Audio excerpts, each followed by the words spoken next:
Hello ladies and gentlemen, I hope you're doing fine and I do hope that this video does find you in absolute good health. Now, today the president has done different reshuffles in CS dockets, and he has also fired CS Justin Muturi from the public service docket. And in this analysis, we want to look into the implication of those appointed CS.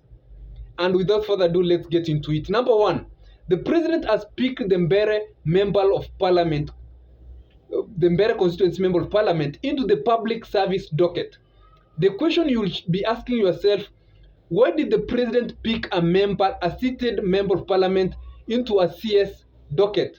Why they allowed to people in the Mount Kenya East who could qualify for that position? There are lots of people or persons from the larger Mount Kenya region who could have equally qualified for that position.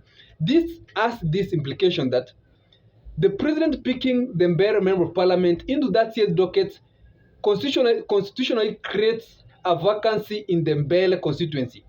And with the institution of IBC that is ongoing, by-elections will start being conducted as soon as that IBC is in place. And President Ruto knows very well that the vacancy that has been created in Embu, that's Mbere constituency, means that the UDA party will be having their candidate in that constituency, as well as Rigathi Gachagua party that will have been launched by that time, because Rigathi Gachagua is also in plan to launch a party in the Mount Kenya region. And with the Kindiki in place, now Honorable Geoffrey Ruku, the appointed CS, and the UDA party and President Ruto, they will put resources into that constituency to see that UDA secures that seat back.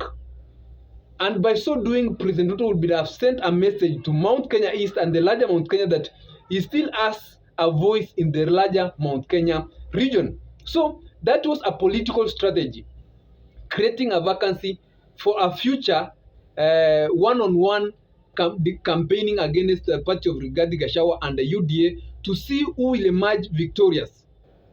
And as I'm speaking today, you can agree with me that already there are people who have started to do calculation on running for that member of parliament position. That was the first thing. Number two, the president has picked the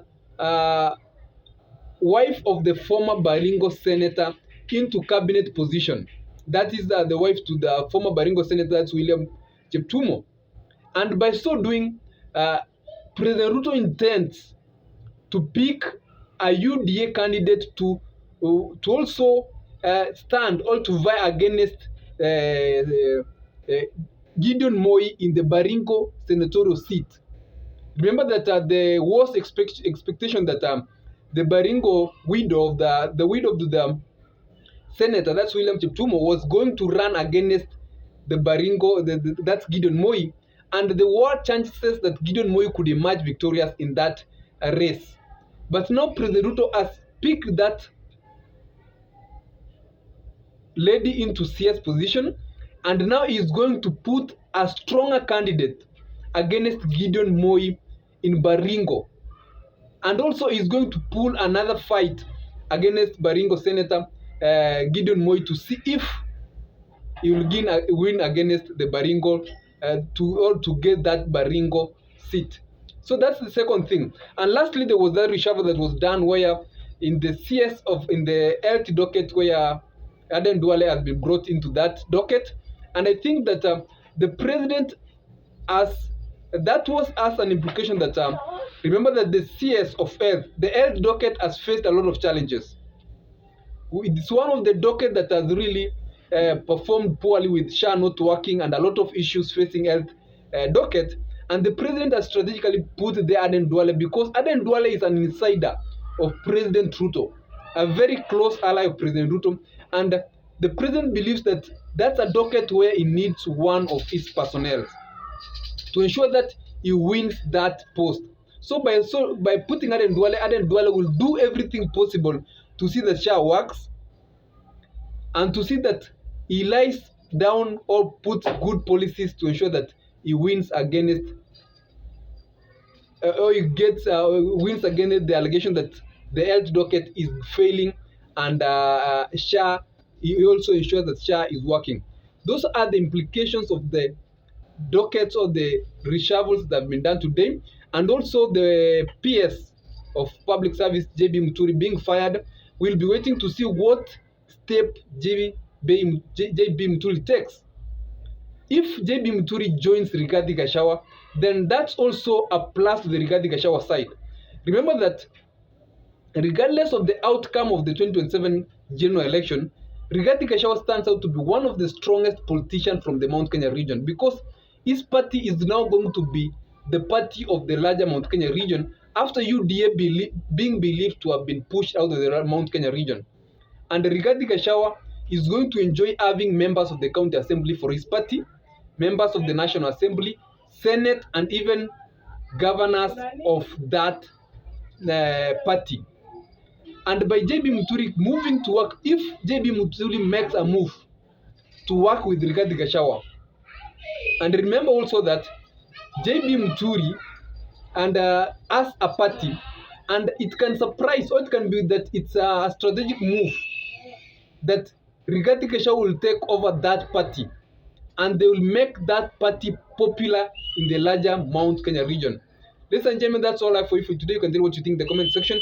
But remember that JB Muturi has been fired after missing to attend cabinet sittings, where he wrote to the cabinet and said that unless the agenda is abduction, he won't be attending those sittings. This after his own son was abducted, and he even released a statement where he visited the president, and the president, he alleges that the president made a call that led to the release of his son. So those are the things that have conspired, and that is the political calculation that's going on.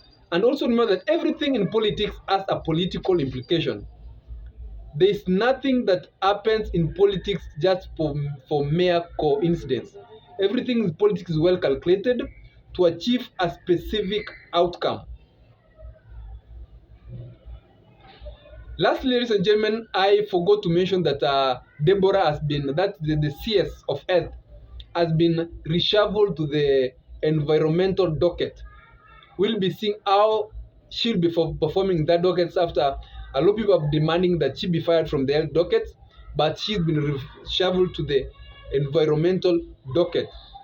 And this, ladies and gentlemen, the broad-based government is even getting more broad, with expected more CS position being given to the side of Raila Odinga after PS position were given. That's last week we saw Raila allies being appointed to different positions. As this, ladies and gentlemen, that's all I have for you for today. You can take a second or two, subscribe to our channel, and in case politics is what you like, this is where you should be. Have a nice day and stay safe whenever you are.